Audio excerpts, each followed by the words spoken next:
सप्रेम नमस्कार. आपल्या सर्वांचे सुहास गोखले इन्स्टिट्यूट ऑफ ॲस्ट्रॉलॉजीमध्ये सहर्ष स्वागत आहे.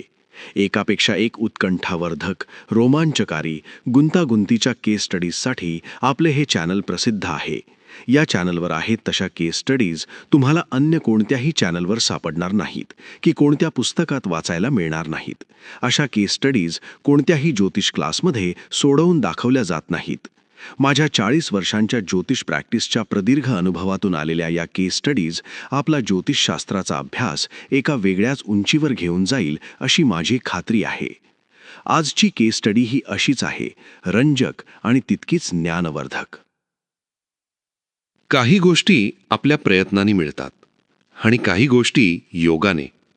कधीकधी वाटतं आपण सर्व काही नीट केलं तरी गोष्ट हातातून निसटते, आणि कधीकधी आपण अपेक्षाही ठेवत नाही तेव्हा तीच गोष्ट आपल्या दारात येऊन उभी राहते. मी एक वस्तू ऑनलाईन मागवली होती. ऑर्डर दिली, पेमेंटही केलं. ऑनलाईन खरेदी करताना आपण एक गोष्ट गृहीत धरतो, एकदा ऑर्डर दिली की वस्तू कधीतरी दारात येणारच. पण त्या दिवशी गोष्ट उलटी घडली. ऑर्डर दिल्यानंतर काहीच घडले नाही. वस्तू शिप झाली आहे का नाही हे पण कळत नव्हते. आता वाट पाहणे याशिवाय दुसरा पर्याय नव्हता. पण काही दिवसांनी स्क्रीनवर एक थंड मेसेज चमकला, ऑर्डर कॅन्सल्ड. सप्लायरने वस्तू पाठवलीच नव्हती. एक साधी ऑनलाईन ऑर्डर, पण यावेळी योग नव्हता, एक अपयशी व्यवहार. साधारणपणे इथे गोष्ट संपली असती, पण ज्योतिषाच्या दृष्टीने पाहिलं तर कधीकधी एखादी गोष्ट थांबते कारण योग अजून पक्का झालेला नसतो.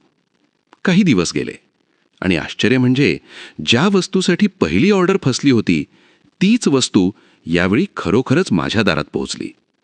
मग प्रश्न असा होता, पहिल्यांदा व्यवहार का थांबला आणि दुसऱ्यांदा तो इतका सहज कसा घडला?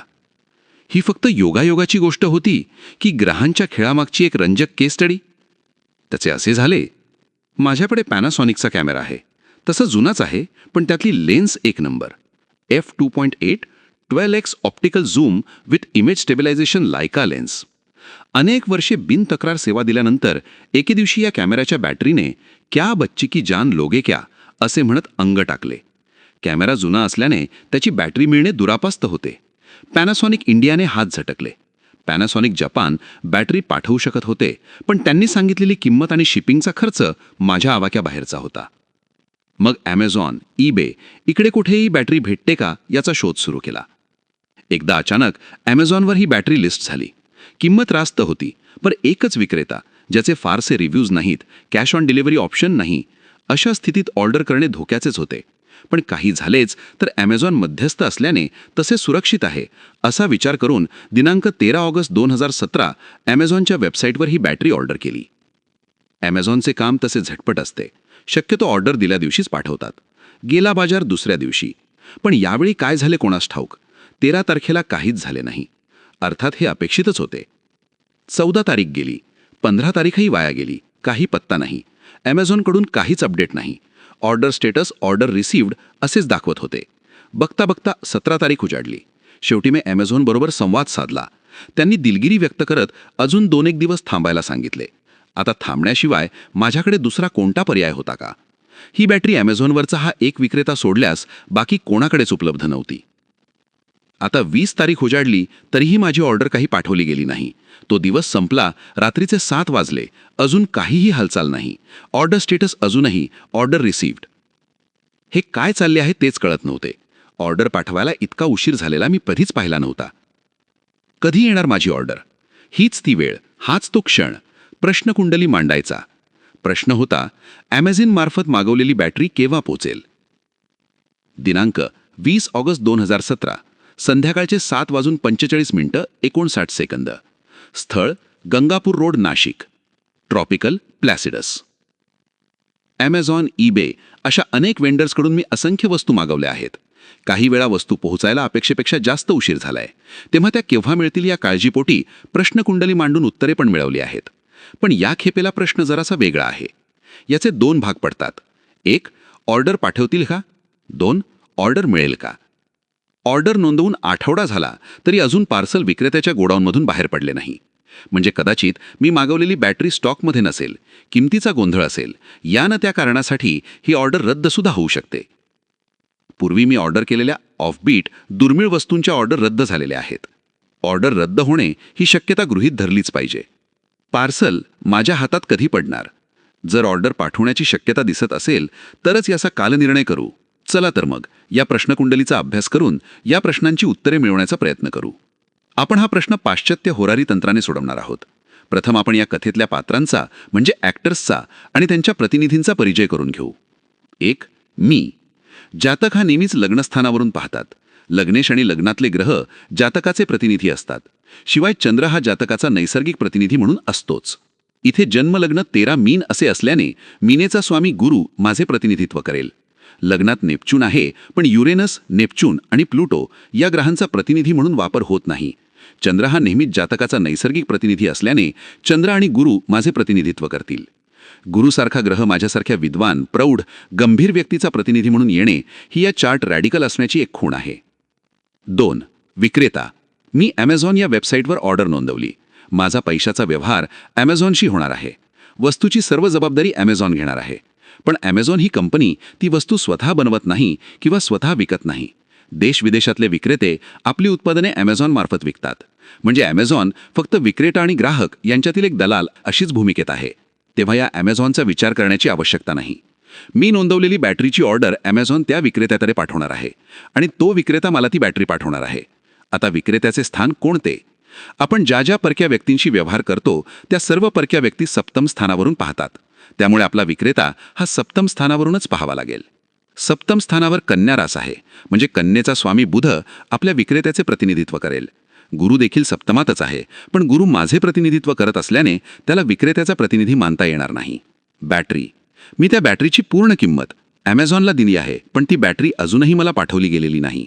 आत्ता या क्षणाला ती बॅटरी त्या विक्रेत्याच्या गोडाऊनमध्येच असेल. तिचा माझ्या पत्त्यावरचा प्रवास सुरू झालेला नाही. जोपर्यंत हा प्रवास सुरू होत नाही, बॅटरी कुरिअर कंपनीकडे सोपवली जात नाही, किंबहुना ही बॅटरी माझ्या हातात पडत नाही, तोपर्यंत ती बॅटरी विक्रेत्याची मालकीची राहील असेच समजायचे. आपल्या मालकीच्या वस्तू आपण द्वितीय स्थानावरून बघतो. इथे विक्रेत्याची मालकीची वस्तू आहे. या विक्रेत्याची वस्तू त्याच्या द्वितीय स्थानावरून म्हणजे सप्तमाच्या अष्टम स्थानावरून बघायला पाहिजे. अष्टम स्थानावर 20 अंशावर तुळ रास आहे. अष्टम स्थानात कोणताही ग्रह नाही. त्यामुळे तुळेचा स्वामी शुक्र हा एकटा बॅटरीचे प्रतिनिधित्व करेल. बाकी पैशाची देवाणघेवाण, कुरिअर कंपनी या बाबी विचारात घ्यायची आवश्यकता नाही. कथेतल्या पात्रांचा आणि त्या भूमिका करणाऱ्या ग्रहांचे निश्चित झाल्यावर आपण या पत्रिकेचा प्राथमिक अभ्यास करू. नेपच्यूनसारखा गोंधळ, काळजी, संभ्रम निर्माण करणारा ग्रह वक्री अवस्थेत लग्नात आहे. हे माझ्या प्रश्न विचारता वेळेच्या मनस्थितीचे उत्तम द्योतक आहे. माझा प्रतिनिधी गुरु सप्तम स्थानातच आहे. मी त्या विक्रेत्यावर विश्वास ठेवून चक्क 7 दिवस वाट पाहतोय, कारण त्या विक्रेत्याशिवाय मला कोणताच पर्याय नाही. ही माझी अगतिकता माझा प्रतिनिधी विक्रेत्याच्या घरात सापडल्याने अगदी अधोरेखित होत आहे. पण माझा प्रतिनिधी गुरु हा तांत्रिकदृष्ट्या सप्तम स्थानात दिसत असला तरी प्रत्यक्षात तो सप्तम आणि अष्टम स्थानांच्या सीमारेषेवर आहे. गुरु 19 तुळ 25, अष्टम स्थान 20 तुळ 45, फक्त 25 आर्क मिनिटे मागे. हा विक्रेता काहीही ऑर्डर पाठवणार नाही या शंकेने माझ्या मनात घर केले आहे. इतका वेळ विक्रेत्याच्या घरात असलेला माझा प्रतिनिधी गुरु अष्टम स्थानात प्रवेश करत असल्याने मनस्ताप होणार, निराशा होणार आणि शेवटी मला या विक्रेत्याची साथ सोडावी लागणार.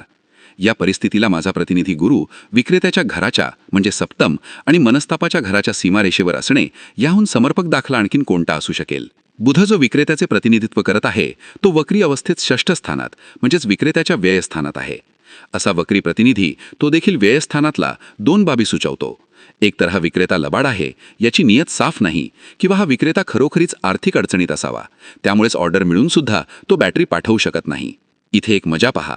प्रश्नकुंडलीतल्या चंद्राने तो त्याच्या सध्याच्या राशीत आल्यानंतर ते प्रश्नकाळापर्यंतच्या कालावधीपर्यंत केलेले योग या घटनेसंदर्भातल्या काही घटना हालचाली दाखवतात आणि चंद्राचे पुढे होणारे योग हे आगामी काळात घडणाऱ्या घटनांबद्दल सांगतात. इथे चंद्र सिंहेत 12 अंशावर आहे, पण चंद्र सिंहेत आल्यापासून त्याने कोणत्याही ग्रहाशी कसलासाही योग केलेला नाही आणि प्रत्यक्षात तसेच घडले आहे. मी ऑर्डर केल्यापासूनच्या 7 दिवसात घटनेसंदर्भात काहीही महत्त्वाचे घडले नाही. साक्षात ॲमेझॉनला सुद्धा या ऑर्डरबद्दल कल्पना नाही. ते पण क्लूलेस आहेत. इथे ॲमेझॉनची भूमिका एक मध्यस्थ, दलाल अशी आहे. त्या अंगाने विचार करता पत्रिकेत ॲमेझॉन दलाल, एजंट या नात्याने तृतीय स्थानावरून पाहावे लागेल. तृतीय स्थानावर तुळ रास आहे, म्हणजे शुक्र ॲमेझॉनचे प्रतिनिधित्व करेल. शुक्र बॅटरीचे पण प्रतिनिधित्व करत आहे. या शुक्र आणि गुरुचा नुकताच केंद्र योग झाऊन गेला आहे.